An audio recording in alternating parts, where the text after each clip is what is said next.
വീട്ടുമുറ്റത്ത് സ്ഥിരമായി കാട്ടാനകൾ എത്തുന്നതോടെ ഉറക്കം നഷ്ടപ്പെട്ട ചെറുപുഴയ്ക്കടുത്ത അതിർത്തി ഗ്രാമമായ കൂട്ടക്കുഴി ഉന്നതി നിവാസികൾ ഏറെക്കാലത്തെ ആവശ്യങ്ങൾക്കൊടുവിൽ ഫെൻസിംഗ് സ്ഥാപിച്ചെങ്കിലും ഇതും തകർത്താണ് കാട്ടാനകൾ ജനവാസ മേഖലയിൽ ഇറങ്ങുന്നത്.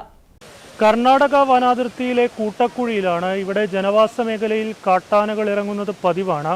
വനം വകുപ്പ് ഇടപെട്ട ഫെൻസിംഗ് സ്ഥാപിച്ചിട്ടുണ്ടെങ്കിലും പല ദിവസങ്ങളിലും അത് തകർത്താണ് ഈ കാട്ടാനകൾ ജനവാസ മേഖലയിൽ ഇറങ്ങുന്നത്. വളരെ ഭയത്തോടെയാണ് ഇവരൊക്കെ തന്നെ ഇവിടെ കഴിയുന്നത്. കഴിഞ്ഞ ദിവസം പോലും ആ വീടിന് സമീപത്ത് കാട്ടാനകൾ എത്തിയിരുന്നതായാണ് വീട്ടമ്മ പറയുന്നത്.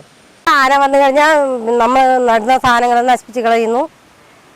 പിന്നെ നമ്മുടെ വീടിൻ്റെ മുറ്റത്തെല്ലാം വരും. നമ്മൾ മറ്റുള്ള വീട്ടിലേക്ക് ഓടിപ്പോണ്ടിയ സാഹചര്യങ്ങളൊക്കെ വന്നിട്ടുണ്ട്. വേറെ വലിയ മൃഗങ്ങളുടെ ശല്യമൊന്നുമില്ല. ആന മിനിങ്ങാന്ന് വേലിയെല്ലാം പൊട്ടിച്ച് ഇക്കരെ കടന്നു. പിന്നെ രണ്ടാമത് അവർ കേരള ഫോറസ്റ്റുകാർ വന്നിട്ട് അത് പിന്നെയും ശരിയാക്കി. രാത്രി ഉറങ്ങാൻ ഭയങ്കര പേടിയാണ്. ചെറിയ കുഞ്ഞുങ്ങളൊക്കെ ഉള്ളതാ. ഉന്നതിയിലെ പല വീടുകളും നിർമ്മാണം പാതി വഴിയിൽ നിലച്ചത്. അടച്ചുറപ്പില്ല. രാത്രിയിൽ കാട്ടാനകൾ വീട്ടുമുറ്റത്തെത്തും. കുട്ടികൾ ഉൾപ്പെടെ കഴിയുന്നത് ഭയത്തോടെ.